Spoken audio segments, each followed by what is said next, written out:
संयुक्त राष्ट्र यानी यूएन ने शुक्रवार को पीएके के आतंकवादी संगठन की ओर से हथियार डालने की शुरुआत का स्वागत किया है। यूएन प्रवक्ता स्टीफन दुजारिक ने न्यूयॉर्क में प्रेस कॉन्फ्रेंस के दौरान कहा कि हम इस प्रक्रिया के पहले चरण के क्रियान्वयन का बहुत स्वागत करते हैं। उन्होंने कहा कि ये एक सकारात्मक शुरुआत है और यदि अनुरोध किया गया है तो यूएन इसमें मदद देने को पूरी तरीके से तैयार है। ये बयान उस समय आया है जब 30 पीएके के आतंकवादियों के एक समूह ने उत्तरी इराक के सुलेमानिया प्रांत में हथियार डाल दिए हैं। इनमें से 15 महिलाएं थी। ये आतंकवादी एक पहाड़ी गुफा से बाहर आए और पहले से तय एक जगह पर अपने हथियारों को नष्ट कर दिया। मई में पीएके ने औपचारिक रूप से अपने संगठन को भंग करने और 4 दशकों से जारी हिंसक संघर्ष को समाप्त करने की घोषणा की थी। इस लंबे आतंकवादी अभियान में अब तक 40,000 से ज़्यादा लोगों की जानें जा चुकी हैं, जिनमें महिलाएं, बच्चे और बुजुर्ग सभी शामिल हैं। लेकिन इस बीच गजा में एक ख़तरनाक योजना यहाँ पर सामने आई है जिसने दुनिया को झकझोर दिया है। इजराइल ने रफ़ा के मलबे पर एक तथाकथित मानवीय शहर बनाने की योजना का खुलासा किया है, जिसे एक्सपर्ट्स नरसंहार और जबरन विस्थापन की योजना और कोशिश बता रहे हैं।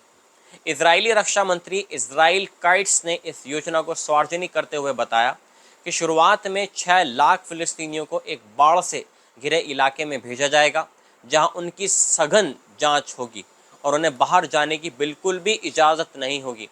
यह इलाका फिलाडेल्फी कॉरिडोर और मोराग कॉरिडोर के बीच बनेगा और वहां से किसी को बाहर जाने की इजाज़त नहीं दी जाएगी। रिपोर्ट्स के अनुसार इस योजना के तहत गजा के सभी नागरिकों को उसी इलाके में समेटा जाएगा और फिर सही तरीके से पलायन के नाम पर उन्हें दूसरे देशों में भेजा जाएगा। इजरायली मीडिया और अंतर्राष्ट्रीय संस्थाएं इस योजना को कैदगाह योजना और मानवीय दिखावा बता रही हैं।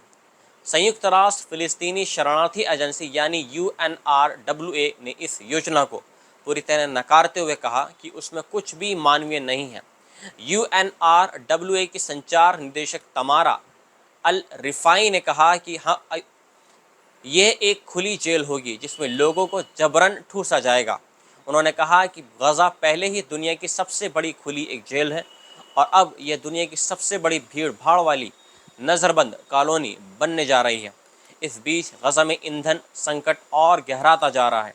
संयुक्त राष्ट्र ने बताया है कि गुरुवार को 130 दिनों के बाद पहली बार 75,000 लीटर ईंधन गजा भेजा गया है, लेकिन ये मात्रा वहाँ की एक दिन की ज़रूरत भी पूरी नहीं कर पा रही है। यदि जल्द ही अधिक मात्रा में ईंधन नहीं पहुँचाया गया तो करीब 44,000 बच्चों को पीने का साफ पानी नहीं मिलेगा और हैज़ा, डायरिया जैसी बीमारियाँ तेज़ी से फैल सकती हैं। इजराइल की ये योजना मानवीय सहायता की आड़ में एक व्यापक सैन्य और राजनीतिक रणनीति प्रतीत हो रही है, जिसका एम है गजा से फिलिस्तीनियों को स्थायी रूप से बाहर कर निकाल फेंक देना। इजरायली अखबार हारेट्स ने इस योजना को अखाड़ा शिविर करार दिया है और लिखा है कि एक ऐसा पिंजरा होगा जहां से बाहर निकलने का केवल एक ही रास्ता होगा, वो है वहां से निर्वासन, यानी गजा से बिल्कुल बाहर निकाल के फेंक देना गजा के निवासियों को। सवाल यह है कि क्या संयुक्त राष्ट्र इस खुले नरसंहार की योजना पर केवल बयानबाजी ही करता रहेगा या कोई ठोस कार्रवाई भी करेगा? क्या गजा के लोग इंसाफ देख पाएंगे? क्या ये सदी की सबसे बड़ी मानव त्रासदी बनती जाएगी? ये सब एक ऐसे समय में हो रहा है जब एक और आतंकवादी संगठन पीएके ने हथियार डाल रहा है और शांति की तरफ बढ़ रहा है, लेकिन दूसरी ओर एक संप्रभु देश अपनी ही पड़ोसियों को मिटाने की योजना बना रहा है, यानी इजराइल अपने ही जो पड़ोसी है उसको मिटाने की योजना बना रहा है। लेबनान, सीरिया, फ़िलिस्तीन यानी वेस्ट बैंक और गजा, ये सब इजराइल इनसे सफ़े हस्ती से मिटाने की कोशिश कर रहा है।